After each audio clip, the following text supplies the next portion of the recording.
Pasada habíamos comenzado a trabajar, esperen que le quito el volumen a esto, porque si no suena cada rato. Habíamos comenzado a trabajar sobre la unidad de integración, dirección, perdón, sobre la unidad de dirección, que correspondía a estos 4 temas que fuimos desarrollando de modo general durante la clase pasada, ¿verdad? Toma de decisión, comunicación, motivación y liderazgo. ¿Es así? Vimos el PowerPoint y lo fuimos desarrollando.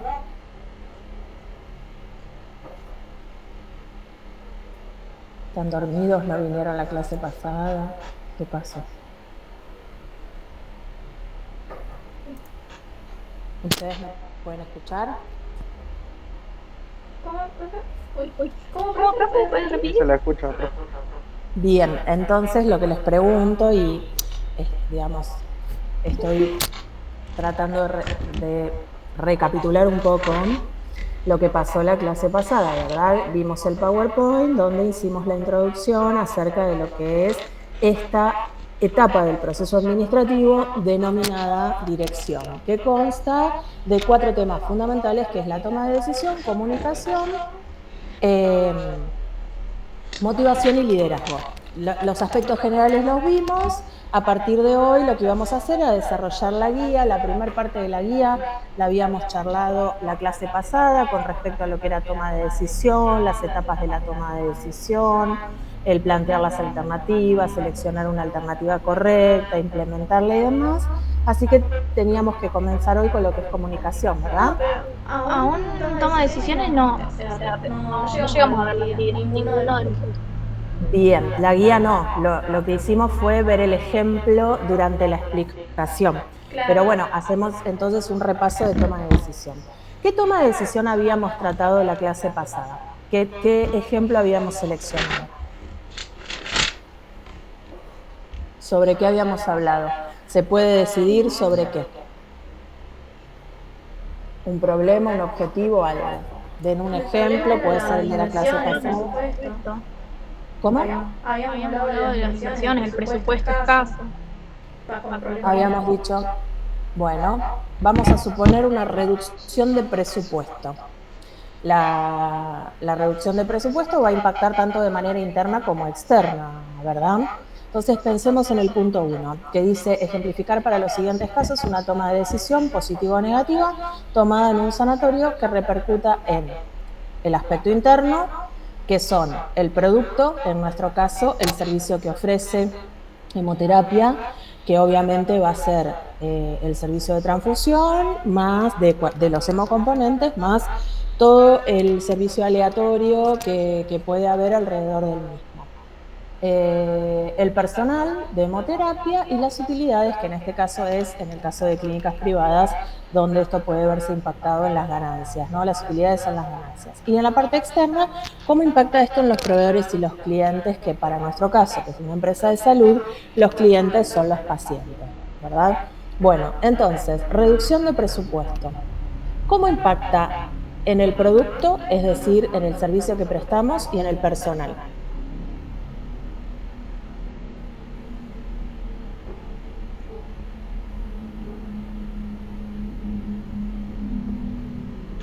Recuerden que a partir de esta clase hablan ustedes, ¿no? Yo ya hice la presentación, ahora ustedes tienen que exponer lo que trabajaron de la guía de estudios. Yo puse otro ejemplo. O sea, a mí se me ocurrió poner el mal funcionamiento de las máquinas como problema. Bueno, mal funcionamiento. ¿Cómo impacta en el servicio y en el personal? Y, por ejemplo, en el servicio se puede atrasar todo lo que tiene que realizar. Por ejemplo, la máquina de féresis afecta cuando haya que hacer tratamiento, no se pueden realizar. Con el proveedor, no sé, capaz se repara la máquina con un técnico, no es necesario pedir otra. En ese sentido. Bien, entonces, en el producto que sería el servicio va a haber va a impactar negativamente porque obviamente no se va a poder prestar el servicio de manera adecuada o quizás se va a tener que suspender el servicio, ¿no? En el caso de los proveedores que es externo, bueno, puede haber una reducción en la solicitud de insumos, dado que al suspenderse el servicio o restringirse, disminuirse, bueno, se requiere menor solicitud de insumos. En el paciente, ¿cómo impacta? Y que no se puede realizar el tratamiento. Bien, puede haber demoras, exactamente, puede haber demoras en el tratamiento, turnos a largo plazo, suspensión de turnos y demás. Las utilidades ya decimos que son las ganancias, va a impactar obviamente en la disminución de las ganancias. ¿Y en el personal?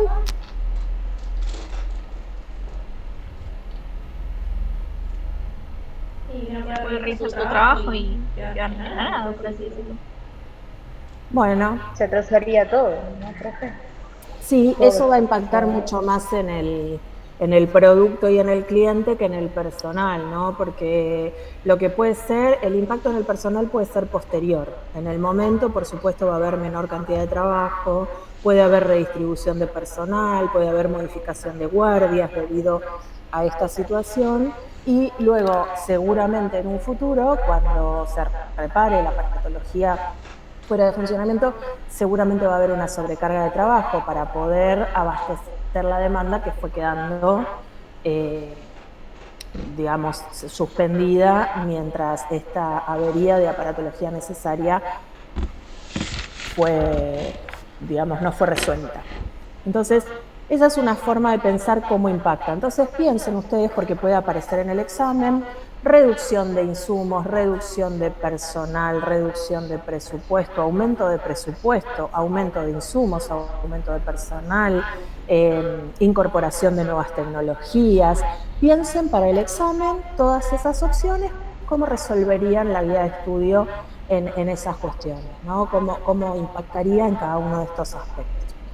Con respecto a la pregunta número 2, dice, en función del siguiente problema, ejemplificar las siguientes etapas del proceso de toma de decisión relacionadas con una clínica privada. Era la incorporación de nuevas tecnologías. Entonces, ¿qué es lo que pasa cuando incorporamos nuevas tecnologías?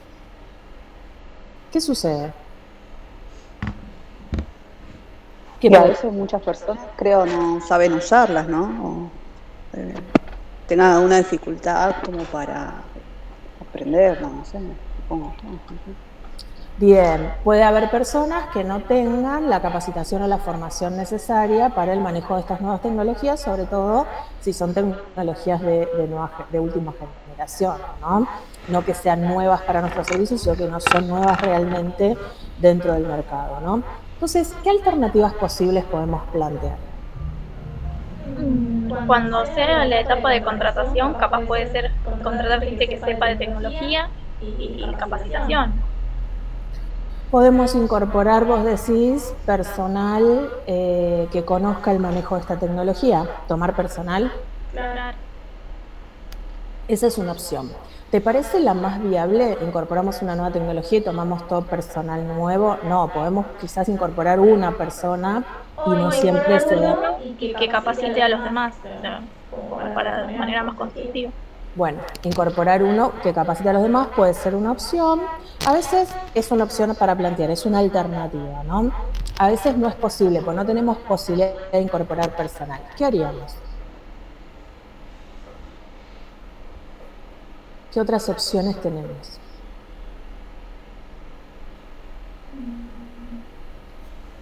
Si no puedo tomar una persona que aún no pertenecía al servicio, que conozca la tecnología, tengo que manejarme con las personas que ya pertenecen al servicio.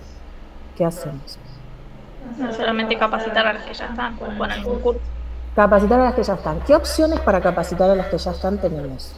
Porque tengo que plantear diferentes alternativas. Yo tengo que ir a la dirección médica porque ¿quién va a hacer esto? Quien sea coordinador o jefe del servicio, coordinadora o jefa del servicio.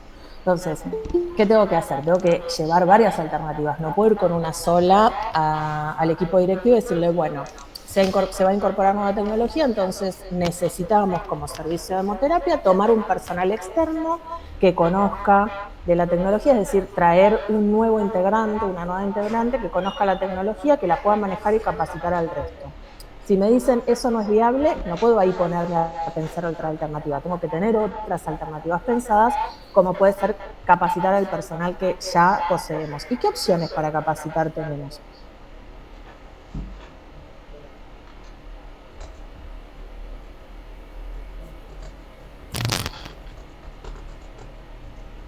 ¿Cómo podemos hacer?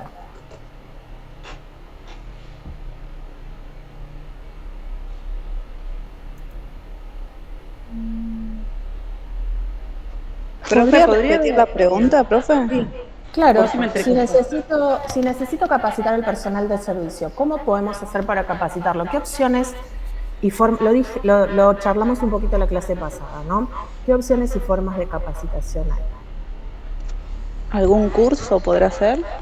Está bien, ¿y ese curso cómo lo haríamos? Mando el personal afuera a tomar el curso, contrato a un experto que venga y dé el curso al personal en la institución, mando a todo el personal, mando a uno, aparte del personal, a una parte solamente. Profe, ¿puede pasar que se envíe una persona a un congreso específico para aprender todo el desarrollo o cómo se usa la tecnología y que después venga y que capacite al resto de los compañeros empleados? En hemoterapia puede suceder eso. Bien, estoy de acuerdo. No sé si mandaría a una persona a capacitarse en un congreso, porque en general uno va a los congresos a conocer qué es lo que se está manejando actualmente, pero a conocerlo a vuelo de pájaro, ¿no? En stands, en conferencias cortas donde nos cuentan, bueno, la nueva tecnología es esta, ahora ya si me tengo que capacitar para usarla, no siempre los congresos son los mejores lugares para hacer esto, ¿no? Los congresos son súper adecuados para conocer qué está pasando en el ámbito de mi profesión durante este año. Generalmente todas las profesiones tienen sus congresos anuales donde uno va y conoce qué fue lo que sucedió durante este año, qué tecnología está por venir, qué tecnología llegó durante este año y lo vamos a utilizar, qué protocolos, qué procedimientos se están modificando. En ese caso sí, como para tener un panorama de qué es lo que está pasando en mi profesión, es muy adecuado ir al congreso anual de mi profesión o a congresos donde se traten los temas que abordan mi profesión. Ahora, para capacitarme, los congresos dan talleres muy cortos, donde en general uno tiene un acercamiento bastante superfluo para conocer una tecnología. Luego debería profundizar en un curso un poco más formal, ¿no?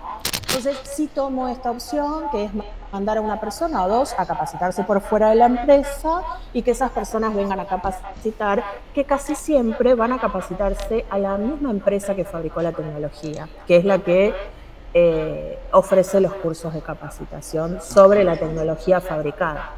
Claro, eso le iba a preguntar, si el proveedor de la tecnología, o sea, da capacitaciones, seguro. Normalmente en salud es así, el mismo proveedor que fabrica la tecnología o que importa la tecnología ofrece la capacitación sobre la misma.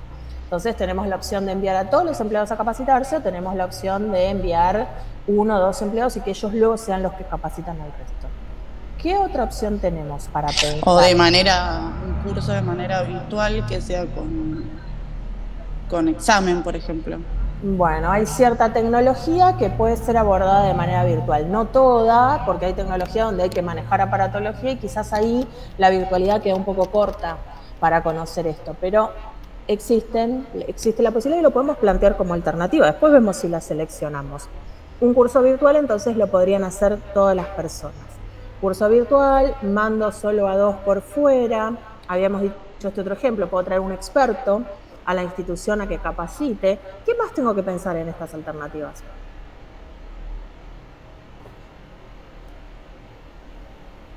¿Quién se va a hacer cargo del costo? El costo, las horas que nos van a trabajar.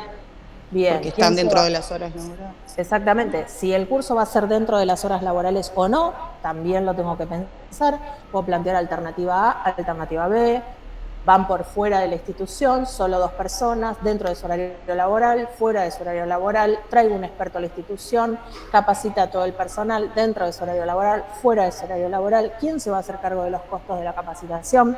¿Va a ser una capacitación que corre por cuenta de la empresa? ¿Va a ser un ofrecimiento a los empleados donde la empresa paga parte de la capacitación y el empleado paga la otra parte?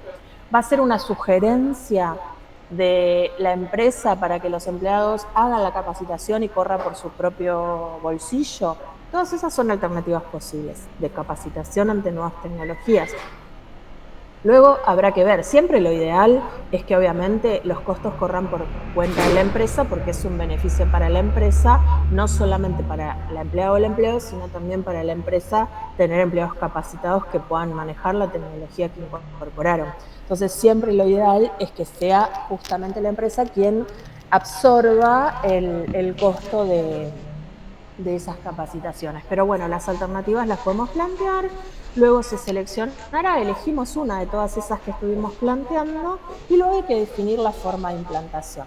Vamos a suponer que elegimos enviar a 2 personas de la institución por fuera de la institución a la empresa proveedora para capacitarse dentro del horario de trabajo y que la empresa corre con los gastos. Bueno, forma de implantación, ¿cómo se van a dirigir los empleados a la empresa? Todo esto se lo va a preguntar el director o la directora. ¿Los tenemos que llevar nosotros o van a ir por su propia cuenta?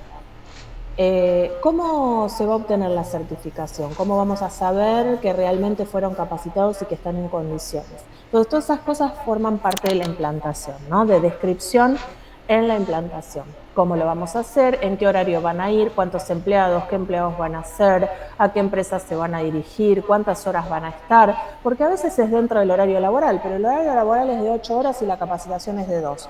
Bueno, la empresa puede poner un transporte que los lleve, haga la capacitación y vuelvan y sigan con su horario laboral. Esa es una opción. Entonces, todo eso hay que describirlo en la implantación o implementación. De cualquiera de las dos maneras es correcto. ¿Se entiende cómo hay que desarrollar estas etapas y cómo hay que dirigirse al equipo directivo con plan A, plan B, plan C, plan D, plan E, todos los que pueda generar? Decirles cuál es el que yo elijo, por qué, fundamentar por qué elijo ese y también tener desarrollado la forma en que lo voy a llevar adelante, porque si no, cuando me acerque al equipo directivo a hacer la propuesta, va a ser una propuesta incompleta y me van a decir que, por supuesto, complete la propuesta y vuelva a presentarla cuando tenga todos los detalles de la misma. ¿Se entienden las etapas para poder tomar una decisión? También tiene que organizar cómo se van a manejar en la fábrica, faltando esos 2 empleados. Fábrica no sé porque estamos en un servicio de salud. Bueno, fábrica, en el servicio, faltando esos 2 empleados, ¿cómo se tienen que organizar para cumplir la función de ellos? Sí, por eso se pueden seleccionar, ver si se seleccionan horarios en los cuales hay menor demanda o se pone un reemplazo o horas extras para, eso también va parte de la implementación, horas extras para ese horario en que estos empleados van a estar en otro lugar realizando la capacitación, si es que la que nosotros elegimos es esta que proponemos. Si fuera otra, bueno, tendremos que detallar la forma de implementación de la otra. Pero sí, todas las aristas posibles hay que tenerlas en cuenta para poder desarrollarlas. Y cuando vamos a tomar una decisión interna, que puede no ser incorporación de nueva tecnología, puede ser la modificación de un protocolo ya que pretendemos mejorarlo, ¿no? Protocolo de atención al paciente, porque lo pretendemos mejorar. Entonces también estamos modificando este protocolo. Bueno, ¿cómo hacemos con este objetivo? Hay que plantear alternativas posibles para modificarlo, seleccionar una, ver luego cómo implementamos no solamente la modificación, sino la ejecución del nuevo protocolo. Y esto es algo interno que quizás no involucra a otra empresa, que quizás no involucra horas extras ni nada, pero también forma parte de una toma de decisión. Entonces, lo que tiene que quedar claro es que la toma de decisión pueden ser esto aplicado a cuestiones internas donde no va a estar otra empresa involucrada, donde no va a haber que pagar nada y demás, sino que por ahí puede ser una modificación en el protocolo o de atención al paciente, cómo lo hacemos, de qué manera, quiénes van a intervenir, a partir de cuándo va a estar modificado, cómo se va a enterar el personal del nuevo protocolo, cómo se va a capacitar el personal del nuevo protocolo. Lo mismo si decidimos hacer una reducción de insumos. Bueno, ¿qué alternativas tenemos para reducirlo? ¿Cómo vamos a implantar la reducción de insumos? ¿Vamos a reducir también la atención? Porque si no sería ilógico. Bueno, y ahí también son decisiones que tenemos que tomar. O sea que pueden ser decisiones internas, externas, decisiones que involucren dinero en el medio y decisiones que no involucren directamente el manejo de dinero, como las que dije recién. ¿Sí? Bueno, pasemos entonces ahora a comunicación. ¿Alguien quiere hacer alguna consulta con lo que es toma de decisión?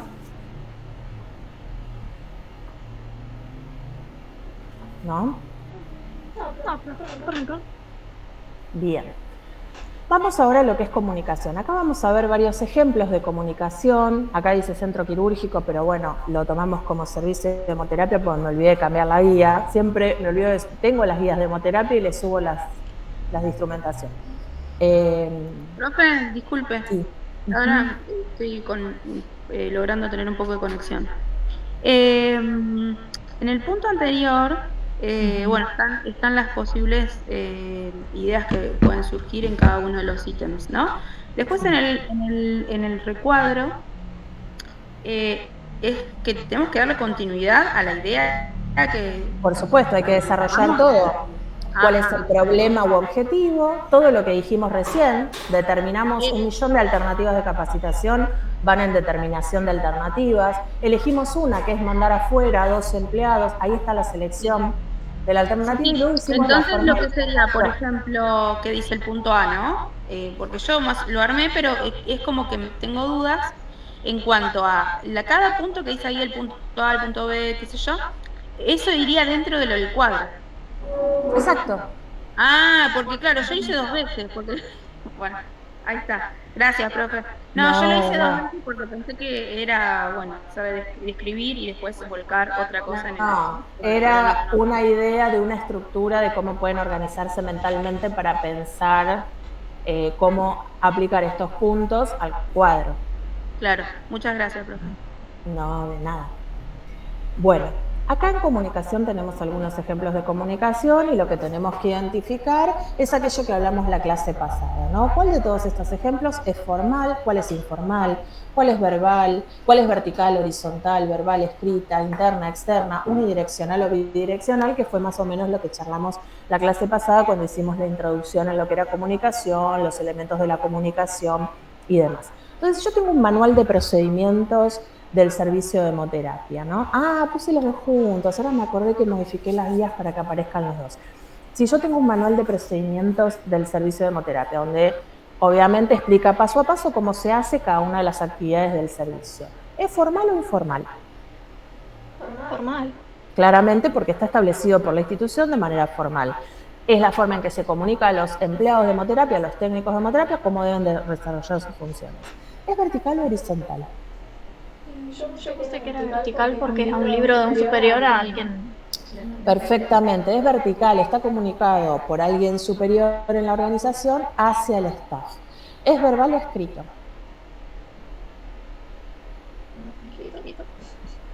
¿Escrito? Sí, hasta el momento son escritos. Ahora vieron que cada vez existe más modificación de la comunicación y a veces estos manuales de procedimiento sí o sí los tenemos que tener escritos para que puedan ir y revisarlo y si tienen que hacer un procedimiento volver a leerlo y demás en formato papel porque puede haber una falla en los sistemas, en las computadoras y demás. El formato papel se sigue conservando en los manuales de procedimiento, pero también podemos tener una explicación en forma de audio, por ejemplo, una presentación virtual donde se muestran los pasos y una voz explique cómo se van realizando. Cada vez se va incorporando más esta conjunción de lo escrito, lo verbal, es decir, utilizar lo audiovisual para entrar desde diferentes canales con la comunicación y aprovechar cuál es el fuerte de cada persona. Hay personas que tienen más memoria auditiva, recuerdan voces, recuerdan cómo quien se los contó y por eso recuerdan los pasos. Hay otros que tienen más memoria visual, entonces en un audiovisual, a pesar de estarlo hablado, también está lo que uno ve. Entonces se aprovechan estas dos vertientes. Igual, en general, tenemos que decir que es escrito porque hasta la actualidad es escrito. ¿Es una comunicación interna o externa? Interna. Esto no se lo comunicamos a los proveedores, no se lo comunicamos a los pacientes, lo comunicamos dentro de la organización. ¿Es unidireccional o bidireccional? Unidireccional. Perfecto, es unidireccional porque no esperamos que los técnicos le contesten al manual algo, al manual de procedimientos. Por lo tanto, es unidireccional. Es una información que se vierte donde hay órdenes, donde hay pasos, donde hay modos de ejecución de determinada tarea. Ahora, una folletería publicitaria de una prepaga, que ofrece los servicios.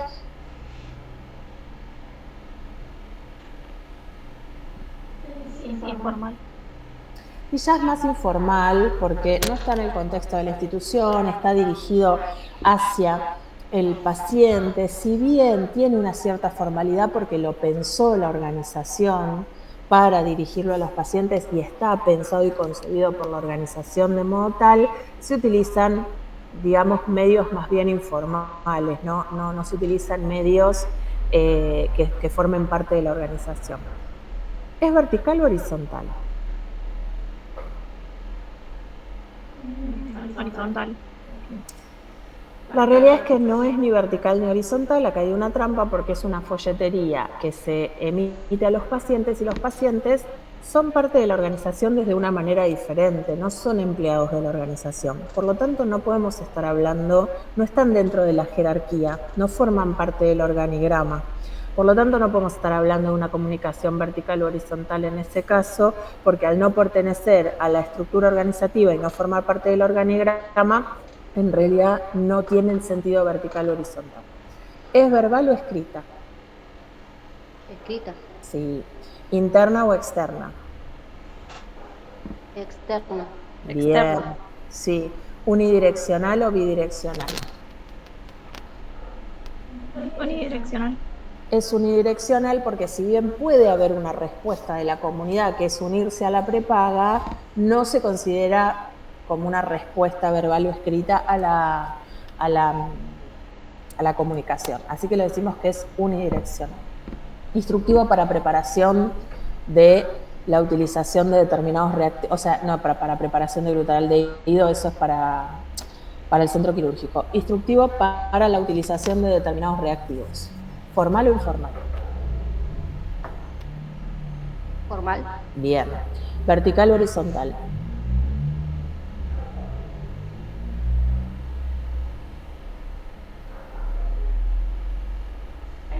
Medio en duda, porque en sí los instructores los tienen de más rango, así sería medio vertical.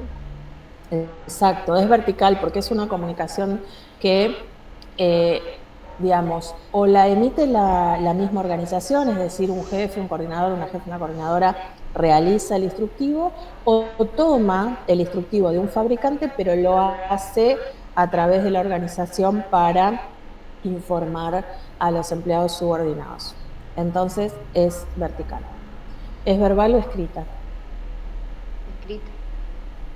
Bien, ¿interna o externa? Interna.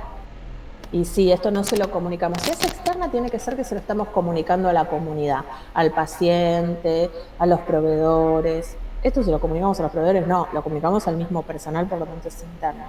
¿Unidireccional o bidireccional?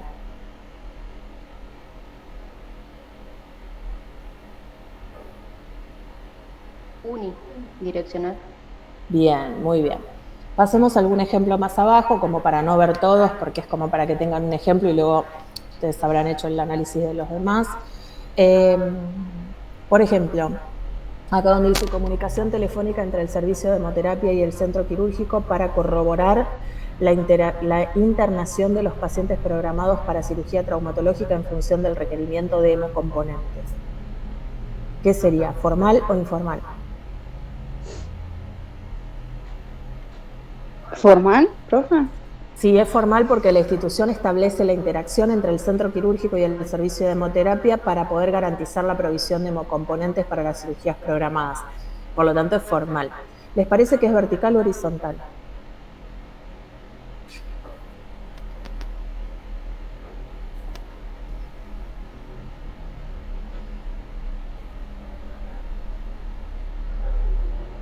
¿Quién se comunica del centro quirúrgico al servicio de hemoterapia, con el servicio de hemoterapia? ¿Es horizontal? Son todos técnicos.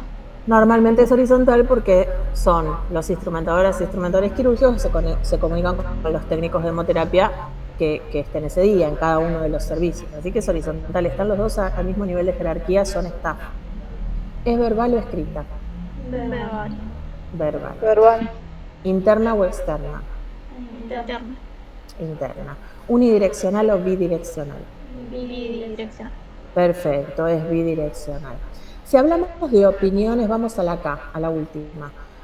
Opiniones emitidas por el personal de enfermería con respecto a la forma de mejorar la preparación prequirúrgica de los pacientes. Entonces el personal de enfermería se comunica con el servicio de hemoterapia y le ofrece una sugerencia acerca de cómo generar mejor la preparación de los pacientes en función del requerimiento de hemocomponentes, se comunica con el centro quirúrgico y también emite una sugerencia en función de cómo preparar mejor a los pacientes.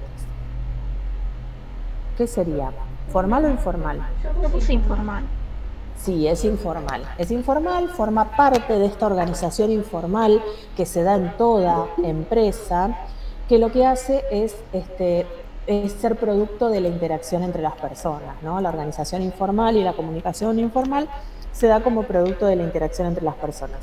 Por supuesto, la parte formal de la empresa dijimos que puede valerse de esa comunicación informal para cumplir con los objetivos, ¿no? Esta sería una comunicación informal sumamente positiva, donde se está tratando de mejorar una situación con respecto a la preparación de los pacientes. Entonces, es informal. ¿Es vertical o horizontal? Horizontal. Bien, es horizontal porque estamos hablando de staff a staff. ¿Es verbal o escrita? Verbal. Aparentemente parecería ser verbal, el canal no lo define mucho, pero dice opinión emitida por el personal de enfermería, así que asumimos que es verbal. ¿Interna o externa? Interna. Es interna, unidireccional o bidireccional. Bidireccional. Porque habla de Bidireccional porque exactamente, de ambas partes va a haber momentos en que una parte sea el codificador y la otra quien decodifique y viceversa, ¿no? Así que bueno, la idea para el examen es esto, que puedan tener ejemplos en la cabeza y poder pensar cómo los clasificarían. Ven que cada ejemplo pasa por todas las clasificaciones, alguno puede estar, digamos, exento de alguna clasificación, como nos pasó en uno de los ejemplos que vimos recién. ¿Tienen alguna duda con respecto a los ejemplos que no vimos? A los puntos que no nombramos. Bueno, cualquier cosa los pueden repasar y aunque la siguiente clase ya vamos a abordar otro tema de la guía, pueden preguntar si al repasarlo les queda la duda con alguno. ¿Este examen va a ser escrito? Sí, este examen no lo definí todavía porque estamos en la segunda clase y hay que ver cómo se van desarrollando las videoconferencias, cuánto ida y vuelta puede haber como para que yo vaya palpando si van teniendo idea o no, y quizás pueda haber una opción de oral. Siempre va a haber escrito con opción a oral si tiene un oral. El examen también como para que vayamos viendo si es que seguimos en la virtualidad y hay que tomar el final. Virtual es oral, es escrito y oral. Entonces también, como les había dicho, para que se vayan acostumbrando a esto. Voy pensando todavía si quizás en este examen puede haber una partecita oral como para ir haciendo ese entrenamiento. No lo tengo decidido aún, pues estamos recién en el inicio del cuatrimestre. Eso es algo que digamos, uno lo puede ver con el paso de las clases. Está leyendo el chat, le están escribiendo por ahí también. Aviso por si la duda. Ahí lo miro. Sí, ahora miro.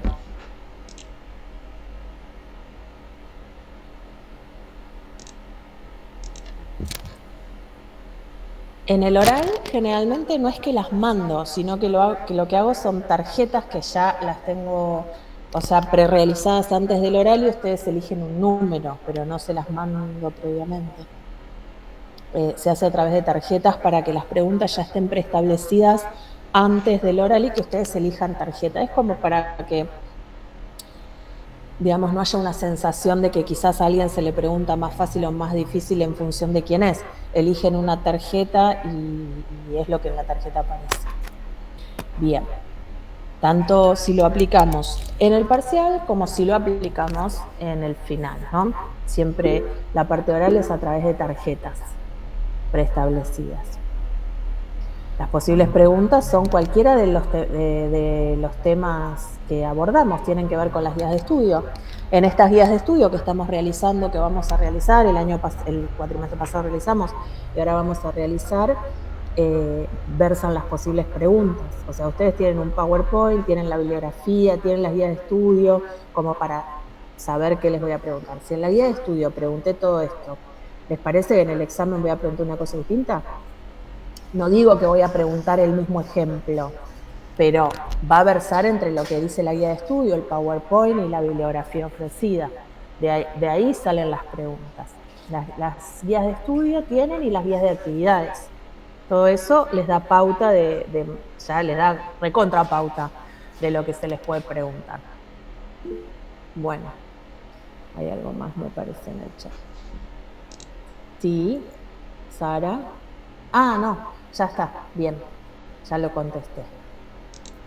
Bien, bueno. Recuerden, pueden repasar este punto y si con alguno tiene dudas, la semana que viene lo vemos en el momento de empezar la clase. Segundo, dice, indique qué tipo de canal, escrito, oral o audiovisual, es el que entra en juego en los siguientes tipos de comunicación. Recuerden que el canal es por donde transita el mensaje, no es quien lo codifica ni quien lo decodifica, por donde transita el mensaje. Entonces, diálogo frente a frente entre dos anestesiólogos. ¿Qué canal es? Oral. Bien. Propaganda televisiva acerca de las nuevas especialidades incorporadas por una clínica. Audiovisual. Comunicación telefónica entre el coordinador del centro quirúrgico y el del servicio de farmacia. También oral. Bien. Correo electrónico enviado por el personal encargado de gestionar las prótesis o la empresa proveedora. Escrito. Reporte diario de las novedades de cada turno. Escrito. Bien, escrito. En general lo que hacemos en el examen, bien, ahí en el chat están poniendo. En general lo que hacemos en el examen es mezclar la pregunta 1 y la 2. O sea, no solamente elegir todas las opciones de la 1, de la pregunta 1, sino que al final también hay una columna donde deben elegir cuál es el canal por el que transcurre ese mensaje. Ahora dice, ejemplificar el concepto de ruido en las siguientes etapas de la comunicación. El ruido es aquello que evita que la comunicación se pueda producir. Es decir, quizás alguien codifica el mensaje, pero luego quien tiene que decodificarlo no lo puede decodificar porque hay ruido. Entonces, ¿qué les parece? ¿Cuál podría ser, en función de lo que han leído en la bibliografía que les dejé, cuál puede ser el ruido en la codificación?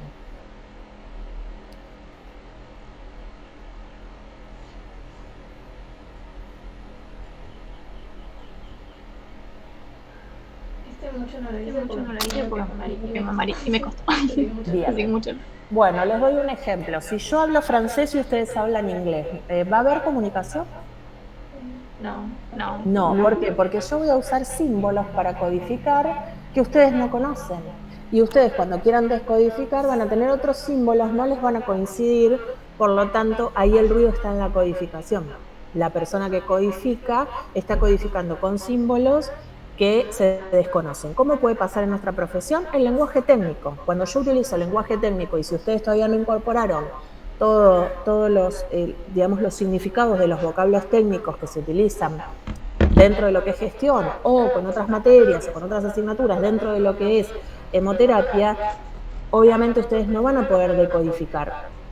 Entonces, en ese caso, la codificación va a estar bien realizada porque el docente les está explicando algo que tiene lenguaje técnico que ustedes ya tienen que haber empezado a incorporar porque va a ser en función de lo que ya les dieron. El problema va a estar en la decodificación porque ustedes todavía no incorporaron esos símbolos del lenguaje técnico. Por lo tanto, no pueden comprender completamente la frase, ¿no? Y en la transmisión va a ser el canal, ¿no? ¿Qué ruido puede haber en el canal? Profe, perdón, pero no entendí. Claro, el ruido es lo que evita que la comunicación se produzca. ¿Cómo puede evitarse que la comunicación se produzca? Que yo hable en un lenguaje que ustedes no entienden. Entonces hay un problema en la codificación o en la decodificación. Puede ser que yo hable otro idioma, entonces cuando hablo ustedes no comprenden. ¿Ustedes comprenden alemán? No. Si yo te hablara en alemán, ¿podés entender lo que te digo? No. No. Entonces mi problema como docente está en que estoy codificando el mensaje que te quiero dar en un idioma que vos no conocés. Por lo tanto, el ruido está en la codificación. Ahora, si yo uso lenguaje técnico de hemoterapia para hablar con vos, o lenguaje técnico de gestión que ya, digamos, vos deberías conocer, pero vos todavía no estudiaste esos vocablos. ¿Dónde está el ruido? El ruido está en la decodificación, porque vos no estás pudiendo entender porque no incorporaste el vocabulario técnico de hemoterapia o el vocabulario técnico de administración. Eso es codificación y decodificación. Ahora, en la transmisión, Profe. ¿dónde puede estar el ruido? ¿Sí? Entonces sería cuando la persona que tiene que transmitir algo no lo puede Codificar. hacer. Sí. Claro. Sería codificar. No es que no lo pueda hacer, lo hace con símbolos, hace la transmisión, codifica un mensaje, no es que no lo logra codificar, lo codifica pero con símbolos que el decodificador no puede entender. Por eso digo, el que recepciona, el que recibe, es el que decodifica. Exactamente. Eso es lo que me mareaba. Sí. Y en la transmisión, recuerden que para que haya comunicación, tiene que haber una decodificación. Si yo emito un mensaje pero ustedes no lo logran entender, no hubo comunicación. Lo único que hubo es emisión de información. Entonces, para que la comunicación se produzca, lo dijimos la clase pasada, sí o sí, quien recibe el mensaje tiene que poder decodificarlo, tiene que poder entenderlo. Si no lo entendió, no hay decodificación posible. Entonces, no hubo comunicación. En la transmisión, ¿dónde puede estar el ruido? La transmisión, que era el canal por el que fluye la comunicación. Puede ser que no, por ejemplo, no sé, redactaron una regla, ¿no? Y no haya llegado donde tenía que llegar, por ejemplo, póngale un ejemplo, al personal de limpieza. Bien.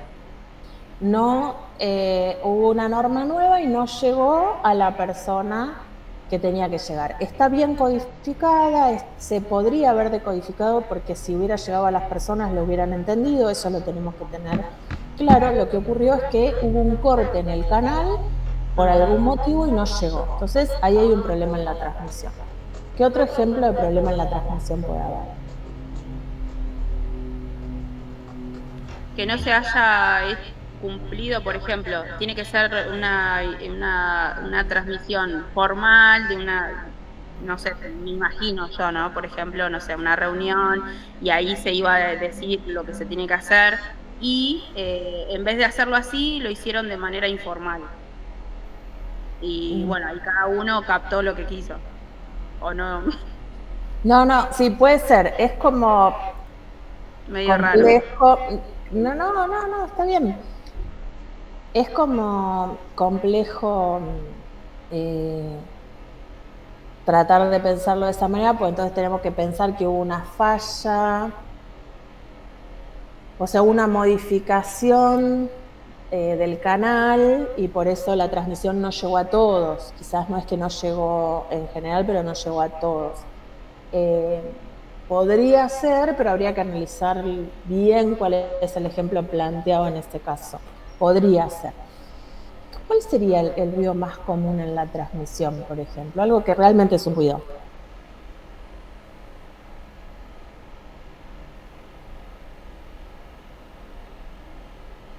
Un ruido. Otra cosa, en alguna intervención que modifique el mensaje, no se me ocurre otra transmisión. Bueno, no sé que lo modifique, pero no sé si que lo modifique, pero una intervención que impida que el mensaje llegue. ¿Qué puede pasar? Piensen en los ruidos reales de un ambiente. Puede ser que una persona se distraiga y capaz no termina diciendo bien las cosas, no sé. Pero ahí el problema está en quien está codificando, porque se distrae el que codifica y codifica mal, no en la transmisión. Creo que podría ser una intervención, ponerle así, virtual, de internet, algo así. Una falla, si es una comunicación audiovisual y demás, una falla en las redes que sostienen esa comunicación. Bueno, ahí puede haber un ruido en la transmisión. A veces vieron que pasa en las videoconferencias que alguien dice no escucho cortado, escucho mal. Ahí donde está el ruido. En la codificación, en la decodificación, en la transmisión. En la transmisión. Está en la transmisión, porque el que codifica está codificando con símbolos que ustedes pueden entender, ustedes están del otro lado con capacidad de entender esos símbolos, de codificar el mensaje. Sin embargo, en la transmisión hay algún problema en la señal que evita que el mensaje llegue y que pueda ser transformado en una comunicación real. Pasa a ser simplemente una información que se emitió, pero no llegó a todos y no pudo ser decodificada. Y después están los ruidos ambientes. Hablando, profe, ¿cómo es? O sea, si hay dos personas hablando, ¿qué sería la transmisión? No sé qué imprimirían. El canal oral. Y sí, por ejemplo, yo te estoy hablando a vos y hay alguien que está hablando al lado nuestro, hay murmullo. Vos no lográs entender todas las palabras o escuchar bien todo, te perdés, te distraes ese murmullo, por momentos me escuchás a mí, por momentos escuchás a los que están hablando al lado. Eso es ruido en la transmisión. ¿Nunca te pasó? Te estás queriendo escuchar a alguien y como escuchas, hay otro que habla y te distrae. Sí, profe, pero a modo como a mí personalmente me pasó que me quedé pensando en la cuestión esta, porque cuando yo no, o sea, volcarlo a lo que sería salud, ¿no? Es como que ahí me trabo, porque digo, ¿y cómo sería? ¿Cómo pasaría? Porque Por ejemplo, uno literalmente... puede pasar que vos estés en el servicio de hemoterapia atendiendo a un paciente. Estés hablando con el paciente, intentando transmitirle un mensaje, pero resulta que el paciente no termina de entenderte porque hay otros dos compañeros tuyos hablando también quizás de una cuestión laboral, pero cerca, con lo cual generan un murmullo que impide que el paciente te pueda entender. Ahí hay una falla en la transmisión y no te pudo decodificar, por ejemplo. Sí, claro. Y en cuanto sí, por ejemplo, ¿cómo se diría? ¿Bajada de línea sería, profe, también? De una norma o algo de eso así en cuanto a un servicio a otro y eso también, ¿cómo sería el ruido que podría pasar? Y puede pasar un ruido, ya te digo, si es esto es una circular que se emite por internet, alguna falla en las redes que impida que llegue, o si es una comunicación escrita, el ruido de la transmisión puede ser que realmente no hayan podido todos leer esa comunicación escrita, porque por algún motivo no todos tenían acceso a ese escrito, entonces es ruido en la transmisión. Yo, por ejemplo, codifico un mensaje por escrito, lo dejo en el acta report, sin embargo, no todos tienen acceso al acta report para enterarse en tiempo y forma, porque algunos son franqueros, y esta era una comunicación que debía llegar antes del fin de semana. Entonces hay un ruido en la transmisión. No falló la codificación, escribí perfectamente el mensaje y ustedes son súper capaces de entender lo que escribí. El problema es que el canal no fue el correcto, por lo tanto hay ruido en la transmisión. Ah, bueno. Sí. Claro, más o menos sería como la idea que dije al principio, ¿no? Que por ejemplo Ok, gracias, profe. Sí, no, de nada.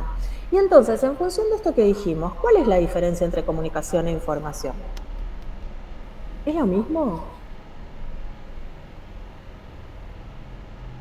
Puede ser, profe, que comunicación sea recíproca, que haya además de una devolución de lo que se está recibiendo, se está interpretando lo que se está recibiendo y hay una devolución de ambas partes. En cambio, en la información, recibir nada más algo, se me hace a mí.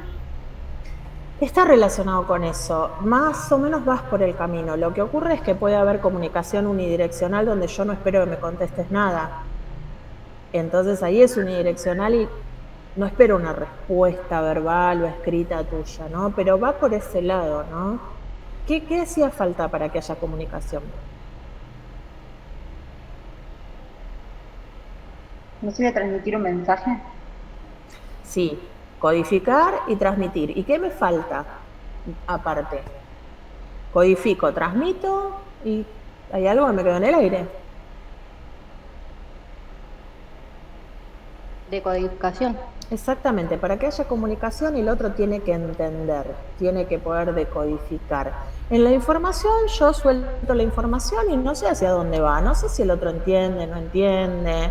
Yo puedo poner un cartel de, no sé, lavado de manos, forma de lavado de manos, pego el cartel. Eso es una información. Realmente no hay una comunicación ahí. Pegué el cartel, hay una información que dejé ahí. Para que yo considere que esa información se transformó en comunicación, luego tengo que quizás observar si realmente adoptaron ese lavado de manos, tomarles un examen a ver cómo hacen el lavado de manos. Tengo que hacer otras acciones para corroborar que leyeron el cartel, que practicaron la forma del lavado de manos que se tiene que realizar y que realmente lo incorporaron. Entonces, información es algo que yo vierto la información y no sé si del otro lado se decodificó o no. Para que yo comprenda que ahí hubo comunicación, tengo que comprobar que el otro realmente entendió el mensaje. ¿Se entiende cuál es la diferencia? En la bibliografía está descrito esta diferencia también. ¿Sí? ¿Se entiende? Sí, la comunicación sería todo completo, que el otro haya entendido. Sí. Cuando hablo de información, hago la etapa A y la B, codificación y transmisión. Decodificación queda fuera cuando hablo de información, porque realmente no me preocupo en saber qué pasó con esa información, si el otro la recibió, la comprendió, la decodificó. Nada, simplemente la emito. Ahora, cuando estoy hablando de comunicación, ya me tengo que poner a pensar en la etapa de decodificación y que se produzca. ¿Vieron esta ABC, codificación, transmisión, decodificación? Yo tengo codificación y transmisión en información. Ahora, para que eso se transforme en una comunicación, tiene que haber decodificación. ¿Se entiende? ¿Sí o no? Sí. Sí. Bueno, esto les parece algo simple, pero sin embargo, en la interacción entre las personas es el mayor problema por el cual a veces no se cumple con los objetivos. Porque no verificamos que haya una decodificación. No verificamos, primero, que codifiquemos con símbolos que realmente el otro entienda, que elijamos los mejores canales de transmisión para eso que queremos comunicar y luego que verifiquemos que realmente se decodificó, que el otro lado realmente comprendieron el mensaje y pueden ejecutarlo. Entonces, generalmente lo que nos pasa en las organizaciones de salud y en muchas organizaciones es que largamos la información, pasa en muchos casos, y chau, nos quedamos en información. Y después decimos, ¿pero cómo? Si yo dejé escrito tal cosa, ¿cómo no se hizo de esa manera? Bueno, no se hizo de esa manera porque realmente no pensé en una comunicación asertiva, no evalué todos los ingredientes de la comunicación que tenía que tener en cuenta. Entonces, si me pasa eso y el resto no llevó adelante la orden que se solicitó, tengo que sentarme y reflexionar. Codifiqué bien, utilicé el mejor canal de transmisión, utilicé varios canales de transmisión para que le lleguen a todos. Realmente tienen la capacidad de decodificar con los símbolos, los símbolos son palabras, gestos, todo, ¿no? Con los símbolos que utilicé. Entonces tengo que empezar a pensar en estas 3 etapas y dónde estuvo el error para que eso haya quedado solo en información y no se haya producido comunicación. Entonces, esta es una línea muy fina que hay que tener muy en cuenta cuando hablamos de comunicación. Después dice, cita 3 lugares de un establecimiento de salud en los cuales se puede producir algún tipo de comunicación informal. ¿Dónde se puede producir comunicación informal? Yo la clase pasada lo dije.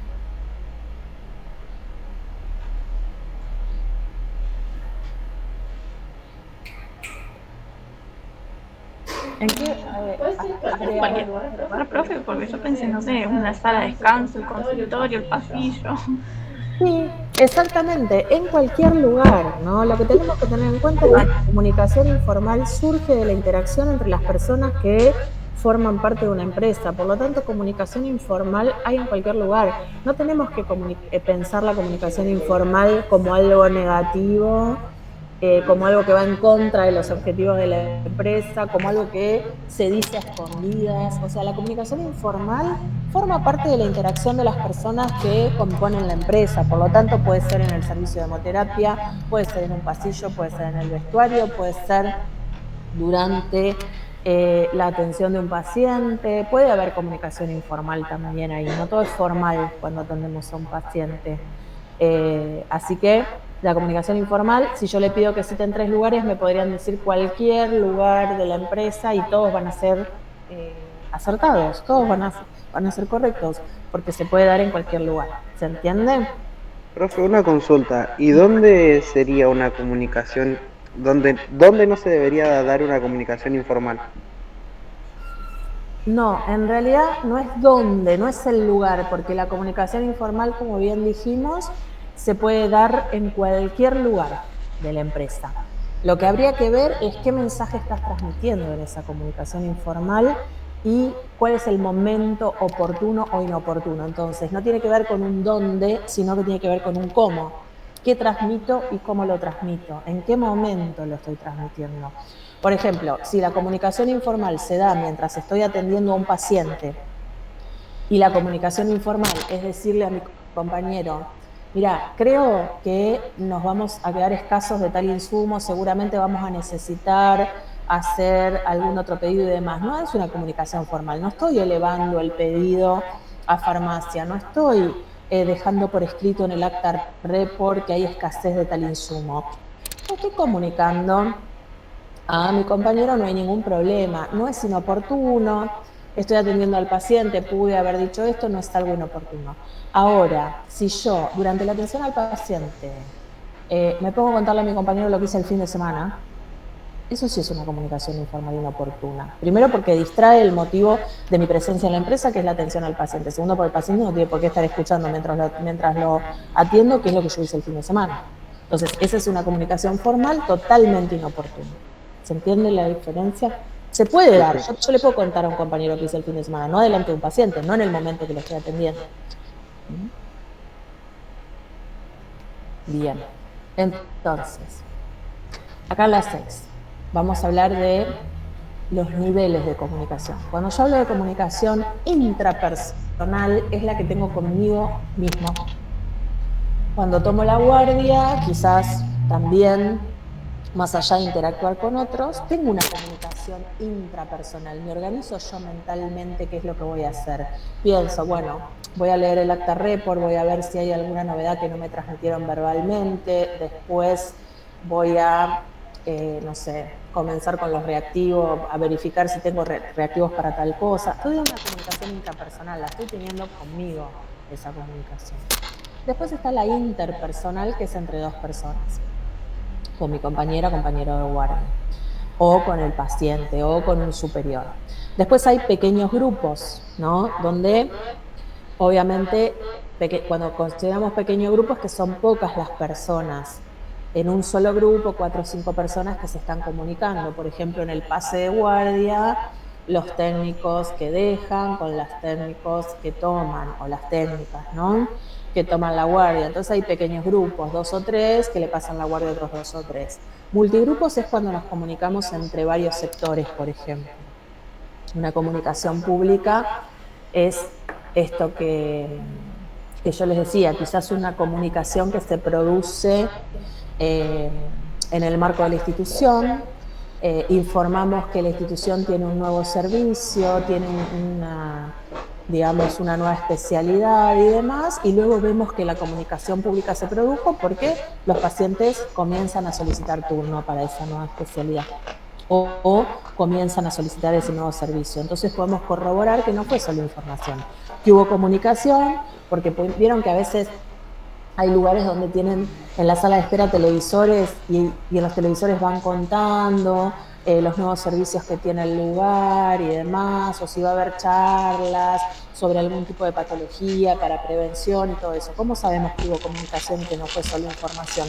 Lo sabemos porque luego el paciente viene y solicita ese servicio o viene y concurre a la charla. Eso sería pública. Y masiva ya hay que utilizar medios de comunicación masivos como son la radio, la televisión, el cine y ahora en la actualidad las redes, algo que antes no existía, ¿no? Pero las redes son medios de comunicación masivos. Son muy utilizadas las redes últimamente por las empresas de salud, ¿no? ¿Se entiende estos 6 grupos, estos 6 niveles de comunicación que puede haber dentro de una empresa de salud? ¿Lo vemos con los ejemplos de abajo? ¿Hay alguien del otro lado?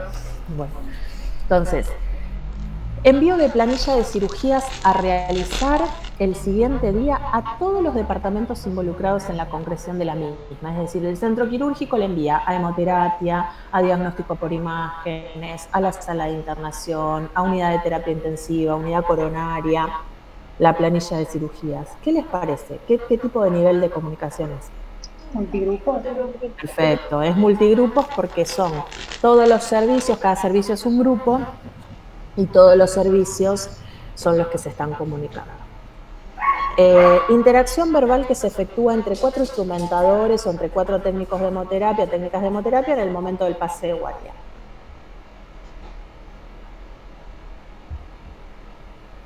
Pequeños grupos. Bien, muy bien. Charla informativa sobre diabetes que ofrece un centro de diagnóstico para la comunidad. Bien. Un empleo de referente de instrumentación quirúrgica o de hemoterapia que piensa cuál será la mejor manera de distribuir en este caso, los pacientes para extracción o la demanda de donación para las cirugías programadas. Intrapersonal. Cierren la puerta, por favor, que tengo frío. Intrapersonal. Propaganda publicitaria acerca de los beneficios de un centro de fertilización asistida. Masiva. Bien. Un técnico que eleva a su superior una nota de solicitud de cambio de guardia y recibe la correspondiente respuesta. Interpersonal. Perfecto. Muy bien, muy bien. Vamos ahora a la número 7.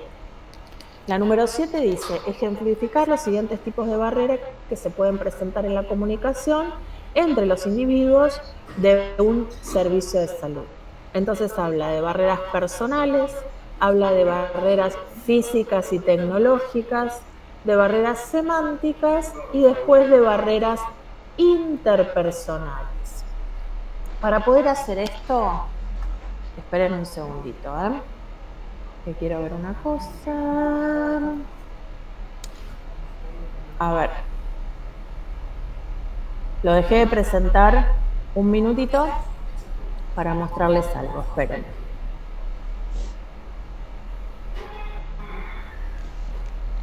Vayan pensando también igual la otra pregunta. Ahora vamos a ver entre todos a qué llamamos barreras personales, barreras físicas y tecnológicas, también a qué llamamos barreras semánticas y barreras organizacionales. Entonces, cuando hacemos referencia a las barreras personales, decimos que son todas aquellas que pueden llegar a distorsionar, ¿no? Son características que tenemos cada uno de nosotros, que tiene que ver con nuestras emociones, con nuestros hábitos, con nuestra personalidad y que puede llegar a distorsionar la comunicación, ¿no? Entonces, por ejemplo, cuando somos prejuiciosos con respecto a algo o a una persona, descreemos de la información que esa persona nos da, ¿no? Entonces no tomamos en cuenta la comunicación, no decodificamos los mensajes que nos da porque nosotros tenemos prejuicio con respecto a esa persona o desprecio con respecto a esa persona, por lo tanto no decodificamos sus mensajes, ¿no? Entonces, en general, todas estas barreras que son personales nos lleva a evitar escuchar los mensajes que nos dan, a evitar decodificarlos o a veces a decodificarlos de manera negativa. Es decir, sí, bueno, dice esto y estoy entendiendo, pero la realidad es que no creo que sea tan así. Entonces, hago una decodificación de manera negativa. Entonces, tiene que ver con cuestiones emocionales, con cuestiones sumamente subjetivas. Quizás la otra persona ni siquiera es así, es absolutamente subjetiva mi percepción y demás, pero eso influye en la comunicación. ¿Se entiende? ¿A qué llamamos barreras personales? Y esto pasa muchísimo en el trabajo. ¿Lo comprenden? Todavía relacionamos usar palabras conocidas también, como que lo relacioné con el ruido. Lo de las barreras personales. Pero no, tiene que ver más con nuestra propia subjetividad como seres humanos, cómo percibimos el mundo, qué prejuicios tenemos con respecto a los otros, qué desprecio tenemos por ciertos temas. Por ahí no decodifico determinados temas porque de esos temas la verdad que no me interesa saber nada. Entonces es muy subjetivo. Las barreras personales no son objetivas, no son racionales, ¿se entiende? Quizás la otra persona ni siquiera es como yo supongo, o ese tema al cual decido no prestarle atención, realmente podría aportarme algo productivo. Es totalmente subjetivo la barrera personal. ¿Sí? Después tenemos las barreras físicas o tecnológicas, ¿no? Que en realidad plantean problemas en la transmisión del mensaje. Cuando la barrera física o tecnológica lo que hace es distraer el canal por donde tiene que transcurrir el mensaje, ¿no? Entonces podemos incluir las distracciones que sufren los emisores, que sufren los receptores cuando tratan de establecer una comunicación. Como bien les decía, barrera física o personal puede ser que haya alguien hablando alrededor, entonces distrae al que está codificando el mensaje o distrae al que lo está recepcionando. Puede haber alguna barrera tecnológica, no hay un buen canal de comunicación, hay ruido, estamos en la videoconferencia y se corta, se escucha entrecortado y demás. Con respecto a las barreras semánticas, dice que se refiere a los problemas para codificar y decodificar, ¿no? Semántica tiene que ver con el lenguaje, con los símbolos, con el significado que le doy a los símbolos. Entonces, en este caso puede haber diferencias culturales. Vieron que a veces en un país una palabra significa una cosa y en otra palabra significa otra. Y en otro país significa otra. Entonces yo digo una palabra con el significado de mi país y en el otro país entienden cualquier cosa. ¿Sí? ¿Sí o no? Sí, profe. Bueno, muy común. Es muy común que ocurran, como les dije en un principio, barreras por el idioma, entre un país y otro, distintos idiomas, distintas personas que hablan distintos idiomas, jerga técnica o científica, como vimos en los ejemplos anteriores, que quien codifica el mensaje codifica con una jerga técnica o científica, es decir, utilizando vocablos que son bien técnicos de la disciplina o científicos, y quien lo tenga que codificar todavía no comprende ese tipo de vocabulario, entonces no lo puede codificar, o estas cuestiones donde hay palabras que son distintas y que entonces entendemos algo diferente si somos de dos culturas diferentes.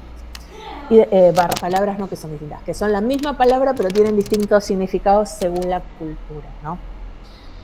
Las más graciosas son las que no se da tanto en el ambiente de salud, pero sí son las que en un idioma significan algo normal y en otro idioma quizás signifiquen una barbaridad. Entonces, cuando uno las dice, el otro interpreta cualquier cosa, ¿no? A mí me ha pasado, tomo un ejemplo. A ver, un segundito, por favor, un momento que apago un...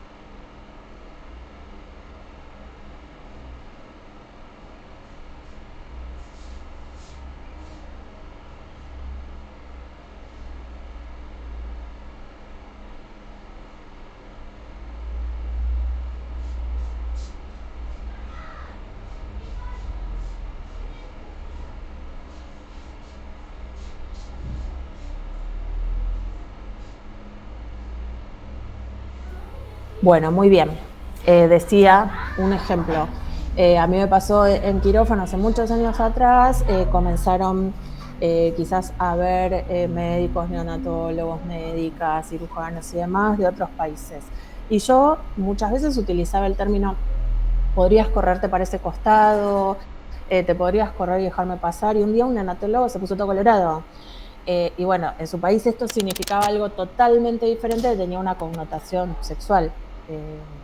Y yo lo decía naturalmente, por nuestro país correrse de moverse del lugar, ¿entienden?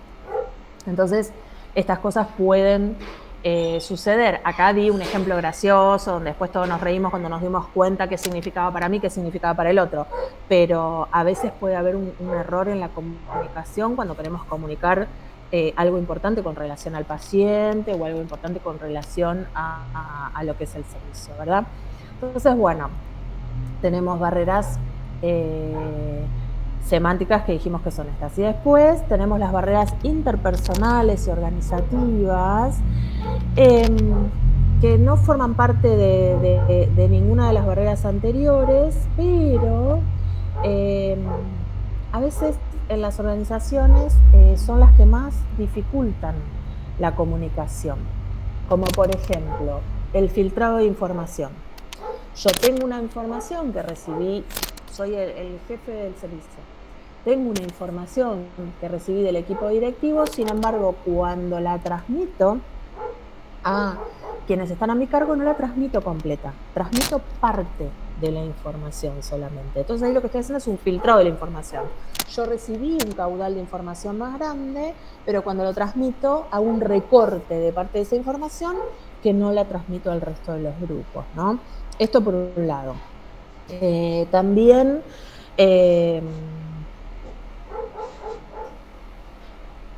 podemos hablar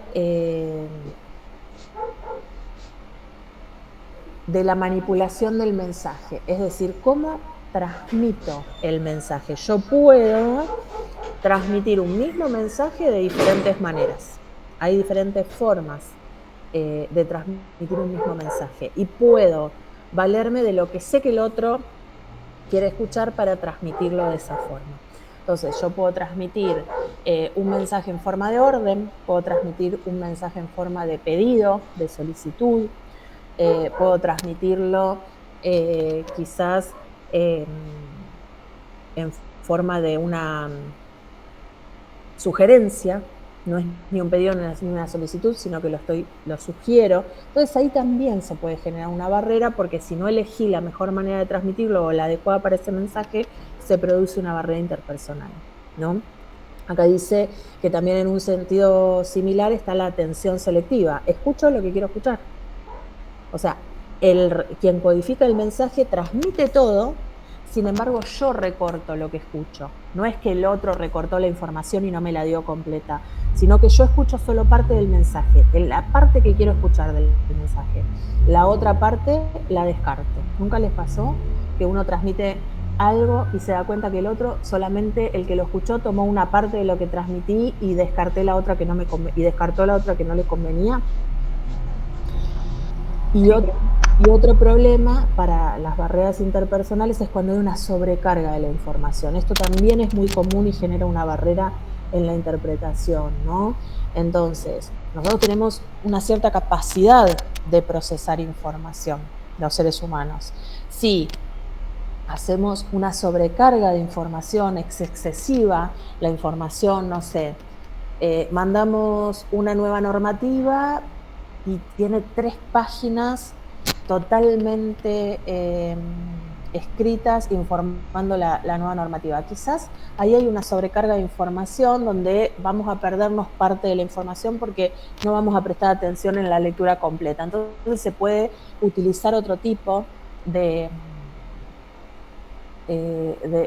tácticas donde uno quizás puede hacer un esquema que muestra cómo va a ser el nuevo sistema para solicitar los hemocomponentes, y luego bajo ese esquema una explicación más corta, una explicación corta del esquema, cuestión de no hacer 3 páginas que el que lea va a haber una sobrecarga de información y quizás no la termine de leer atentamente. ¿Entienden la diferencia? Vamos a verlo con los ejemplos. Ahí les vuelvo a poner. La sobrecarga de información, ¿qué sería? Esto que les estaba diciendo, cuando hay demasiada información junta, entonces nuestro cerebro no logra decodificar toda y quizás se nos pierden aspectos importantes. Entonces, en vez de hacer 3 páginas de explicación del nuevo protocolo para la solicitud de hemocomponentes, puedo hacer un diagrama donde quede bastante claro cómo va a ser el circuito, y luego abajo una explicación más corta como para ampliar aquellas cuestiones que en el diagrama se pueden perder. En vez de hacer 3 páginas escritas completamente de palabras, donde se explique cómo hacerlo. Sobrecarga de información es cuando hay demasiada información en la comunicación y hace que la persona que tiene que recibir esa información pierda los detalles importantes. Por ejemplo, cuando los días que tenemos 3 materias, 8 horas seguidas. Exactamente, porque la realidad es que en la escuela no están pensados intervalos entre materia y materia. Entonces termina un profe, arranca el otro, termina un profe, arranca el otro.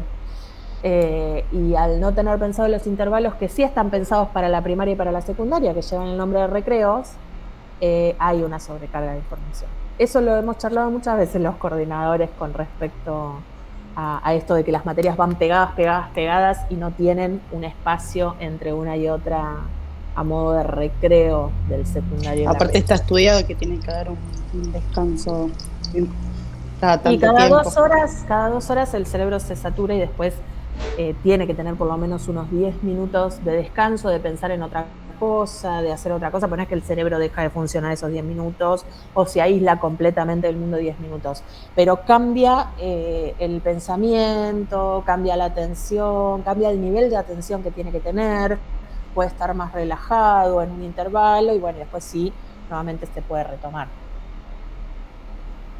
10 minutos de intervalo, 10-15 minutos entre una asignatura y la otra sería lo indicado. ¿Qué es lo que duran los recreos en la primaria y la secundaria, ¿no? Pues está estudiado desde lo pedagógico. Bien. Entonces, dice, ejemplificar los siguientes tipos de barreras que se pueden presentar en la comunicación. Creo que en la explicación que dimos, vimos ejemplos de cada una de las barreras, ¿no? Mientras estuvimos abordando lo que eran las barreras personales, que tenían que ver más con lo subjetivo. Yo creo que los ejemplos, volver a darlos, no tiene demasiado sentido, porque otra vez les voy a explicar lo mismo. Los personales son barreras subjetivas, yo descreo de lo que dice aquel porque realmente siento un desprecio por aquel, o no confío en aquel, o me parece que no está bien formado y demás. Las físicas o tecnológicas, más o menos también estuvimos viéndolas. No sé si quieren hacer alguna pregunta con respecto a las semánticas, a las interpersonales que vimos recién. O sea, los ejemplos los di mientras estuvimos explicando. ¿Se entiende?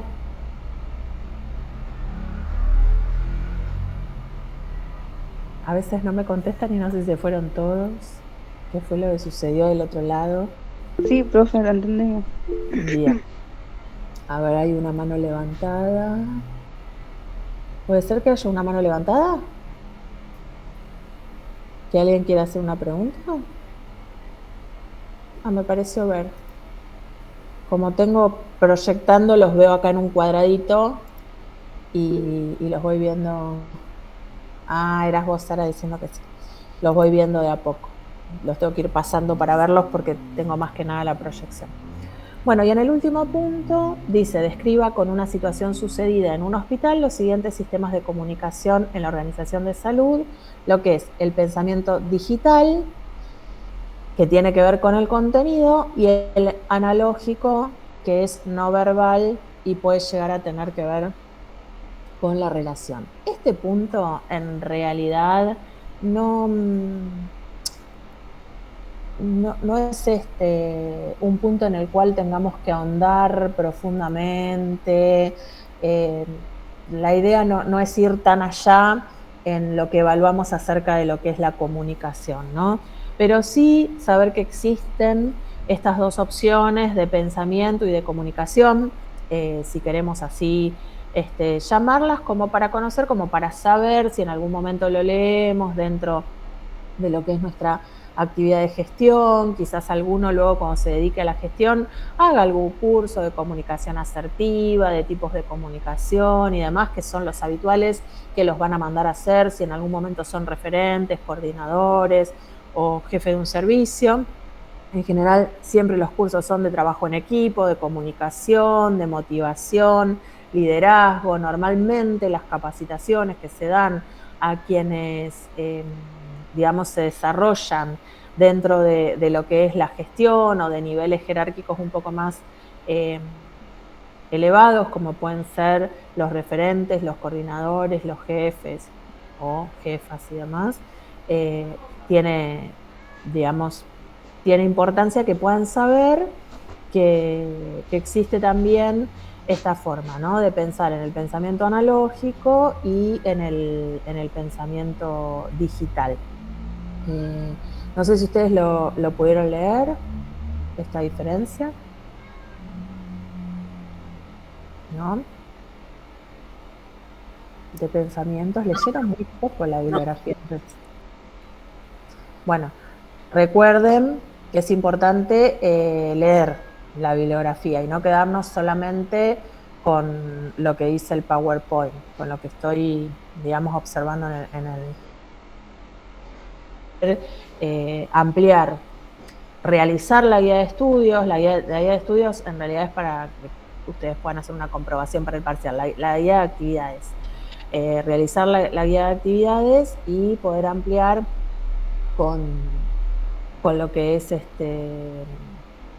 la bibliografía. Eso es bastante importante.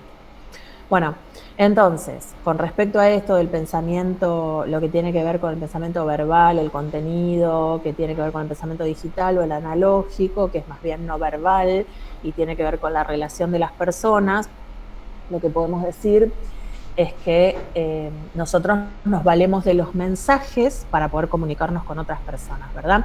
Y existen dos tipos de sistemas de mensajes.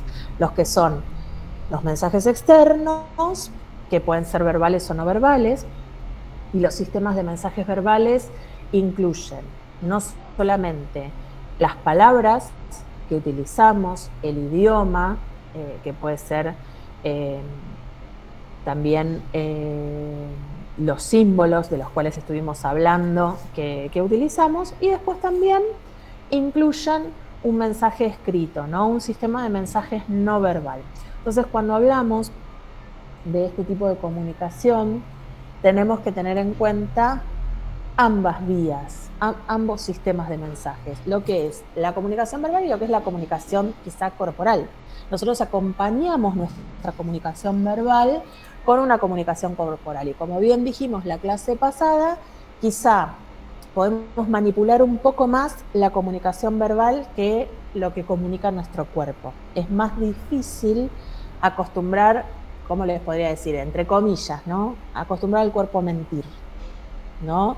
Lo que expreso con mis movimientos, con mis formas de poner la mano, hacia dónde miro, si miro hacia arriba a la derecha o miro hacia arriba a la izquierda cuando digo algo, si miro a los ojos, si miro para abajo, si me cruzo de brazos y de piernas, si estoy sin cruzarme de brazos y de piernas. Todo eso tiene que ver con una comunicación no verbal que también se genera y que todos sabemos decodificar. O sea, no somos quizás tan conscientes.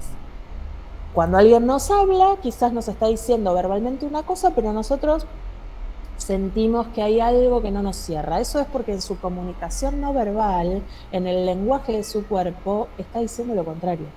Entonces, a eso nos referimos, ¿no? Entonces, la comunicación verbal y la no verbal supuestamente deberían trabajar juntas, pero los mensajes no verbales que siempre rodean a esta comunicación verbal a veces van en contra, ¿no? Sucede en la vida misma, digamos, que uno está en una conversación con alguien, está hablando bien y la otra persona piensa que quizás le estás hablando mal o entiende cualquier cosa, digamos.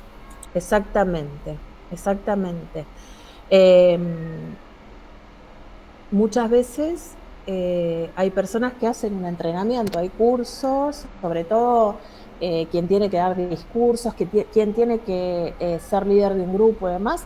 Hay entrenamiento en el pensamiento, en el lenguaje no verbal, en cómo transmitimos con nuestro cuerpo para acompañar lo que estamos diciendo verbalmente, ¿no? Y no ir en contra y que haya ahí un choque entre lo que decimos verbalmente y lo que realmente estamos transmitiendo con el cuerpo. Hay muchos cursos que se dan sobre comunicación no verbal.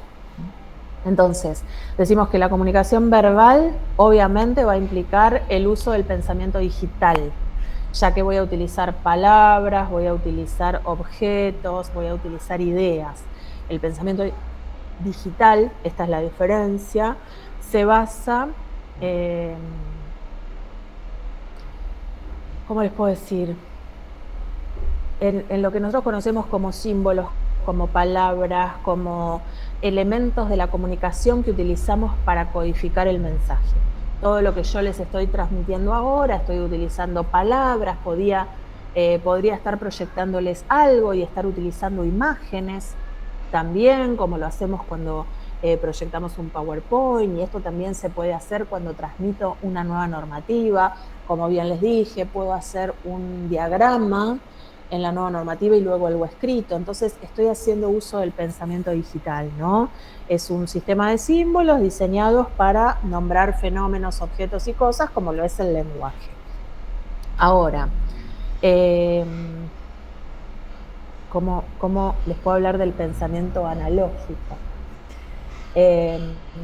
Bueno, la comunicación no verbal, la que acompaña a este pensamiento digital, a esta comunicación verbal, que la llamamos analógica, porque obviamente está compuesta por elementos que forman parte del mensaje, pero que no son palabras, que no son símbolos, que no son imágenes, se basa en el uso de representaciones, que pueden ser representaciones que hacemos con el cuerpo, ¿no?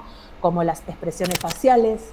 Yo, ya les digo, puedo estar diciéndoles, sí, la verdad me parece perfecto lo que me estás diciendo, estoy totalmente de acuerdo. Yo estoy utilizando quizás una expresión de, y la verdad que no me gusta tanto lo que me dice, y muevo la cabeza para los dos lados. Entonces hago una expresión facial, una postura, un gesto, una señal que no acompaña al pensamiento digital, al que estoy transmitiendo con palabras. Entonces, esta es la diferencia. El digital son todas las palabras, los gráficos, los dibujos, los símbolos que yo te presento en la comunicación. Y el analógico son los gestos, ¿no? Las expresiones faciales, las posturas del cuerpo. Pero eso también no sería no verbal. Sí, es no verbal. El analógico es no verbal. Está bien. Sí. Entonces, esa es la diferencia, ¿no? El pensamiento analógico nosotros lo utilizamos constantemente, no solamente dentro de la organización, para interpretar parte del mensaje. O sea, cuando el mensaje es visual, donde alguien está delante mío hablándome, entonces obviamente está presente también este pensamiento analógico. Si yo solo les enviara un texto, les envío un texto, ¿hay pensamiento analógico?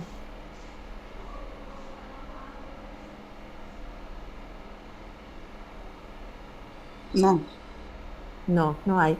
Y por eso vieron que a veces los textos pueden resultar confusos. Vieron que a veces alguien manda un mensaje de WhatsApp y el otro lo interpreta de una manera agresiva, cuando quien lo envió quizás no lo envió de una manera agresiva. ¿Por qué? Porque falta todo ese pensamiento analógico, toda esa comunicación analógica que acompaña a la comunicación digital, que son esas palabras, esos vocablos que utilicé para codificar el mensaje escrito. Pero no tiene también que ver en cómo se comunica, o sea, utilizar bien los términos, o sea, los signos y todo eso. No, a veces, porque si no el otro también puede tener que ver con eso, pero puede tener que ver con lo que hablamos antes, con esas barreras subjetivas que puede tener una persona. Yo quizá considero que vos en general sos agresiva conmigo, entonces cuando me escribís un texto, aunque vos no estés utilizando ningún vocablo agresivo, yo lo interpreto agresivo, porque me falta ese pensamiento analógico. Si vos me hubieras mandado un WhatsApp de voz, quizás en la voz, aunque no te estoy viendo, sí escucho el tono en el que estás diciendo las cosas. Entonces ahí hay un acompañamiento de pensamiento analógico en un mensaje de WhatsApp que es verbal, porque el tono modifica muchísimo. Piensen en alguna experiencia que han tenido donde quizás han malinterpretado un mensaje de WhatsApp Sí, pero también digo, también hay un poco también de cómo se comunica, o sea, tiene que ver con las dos partes. El Obviamente, utilizar las yo puedo comas, por escribirte ejemplo, un texto o recontra el agresivo. tono también lo puedes poner, digamos, mayúsculas. Sí, yo puedo poner mayúsculas y te estoy gritando. Pero hay que ver si vos sabés que la mayúscula es que te estoy gritando. Por ahí vos no sabés que la mayúscula es que en WhatsApp, en lo digital, en medios digitales, no pensamiento digital. Quizás hay gente que no sabe que si escribís todo en mayúscula me estás gritando. Entonces no lo va a decodificar como una agresión. Pero eso es porque hay un tema semántico ahí, no es un tema de lo analógico y lo digital. Hay un tema semántico donde el símbolo que yo uso, yo estoy convencida que si escribo todo en mayúscula, vos vas a interpretar que te estoy gritando, y vos realmente desconocés que si alguien te manda un WhatsApp todo en mayúscula te está gritando y no lo interpretás de esa manera, ¿sí? Tengan en cuenta eso cuando se dirijan formalmente, no escriban todo en mayúscula, porque si la otra persona, o sea, me estoy dirigiendo a la empresa, yo puedo poner en una normativa un título en mayúscula y ahí se entiende que no quiero gritar el título, simplemente que lo quiero destacar. Ahora, si te escribo un mail todo en mayúscula, en una empresa eso está mal visto, no me puedes escribir todo en mayúscula un mail. Primero, que los acentos van en las mayúsculas también, porque hay gente que escribe todo en mayúscula porque no sabe dónde poner los acentos y cree que las mayúsculas no se ponen, y eso es un error. Las mayúsculas llevan acento también. Y por otro lado, no saben esto. En una comunicación formal yo no le puedo enviar un mail a otra persona dentro de la organización, todo escrito en mayúscula, porque le estoy gritando. Es como si me parara al lado y le gritara esa información. ¿Entienden? ¿Sí o no? Sí. Bien. Bueno, muy bien. Y hay algo que recién dijeron, que ahora se me voló de la cabeza, pero era para darles otro ejemplo. Recién estaba pensando, digo, les voy a dar este ejemplo también. Alguien dijo las comas, que también es muy importante. Cuando yo voy a realizar una comunicación, tengo que tener en cuenta no solamente la semántica, sino también la sintaxis. ¿Cuáles son los signos de puntuación que tengo que utilizar? O sea, todo eso que vimos en la primaria y la secundaria no era al divino aire. Es para que nosotros podamos tener una formación en escritura, en saber cómo debo escribir y dónde debo poner, dónde pongo un punto, dónde pongo una coma, dónde pongo un punto y coma, porque si no el otro puede leer lo que quiera. Hay un verso que dice que se muere, hay un cuento, ¿no? Que, bueno, se muere una persona. Entonces había dos hermanos y había deudores, había gente a la que le debía dinero. Entonces esta persona deja escrito el testamento sin puntos ni comas ni ningún signo de puntuación. Entonces viene su hermano Juan y le dejo todos mis bienes a mi hermano Juan, no a mi hermano Luis, tampoco pagarás las deudas. Viene el hermano Luis y dice, no, a mí para acá dice, dejo todos mis bienes a mi hermano Juan, no, a mi hermano Luis, tampoco pagarás mis deudas. Y los deudores dicen, no, acá dice, dejo todos mis bienes a mi hermano Juan, no, a mi hermano Luis tampoco, pagarán mis deudas. Entonces, cuando yo no pongo ni puntos ni coma, dejo abierto a que el otro interprete lo que tenga ganas de interpretar, ¿se entiende? Sí, es un buen consejo. Bueno, así que ojo, cuando ustedes estén dentro del servicio de hemoterapia, tengan que escribir el acta report, tengan que mandar un mail formal, sintaxis y semántica, es importante que repasen el mail, vean si utilizaron las palabras correctas, si pusieron los puntos y las comas que tenían que poner, ¿no? Y los acentos también, ¿no? Pues si no también hay un verso muy lindo que dice que en el tiempo de los apóstoles los hombres eran unos bárbaros, se subían a los árboles y se comían los pájaros, no pusieron un solo acento en esa rima, ¿no? Entonces también tengan en cuenta esto, porque el otro, si lee sin acento, puede estar leyendo esto y diciendo, bueno, quien está del otro lado realmente tiene un gran problema de semántica y no comprende dónde van los acentos y cómo redactar un mail formal donde no tenga errores. Sobre todo que ahora, con el corrector ortográfico que tiene Word y que tienen los mails y demás, todo lo que son acentos, B larga, B corta, S, C y demás, ya lo tienen resuelto. Tengan en cuenta los signos de puntuación.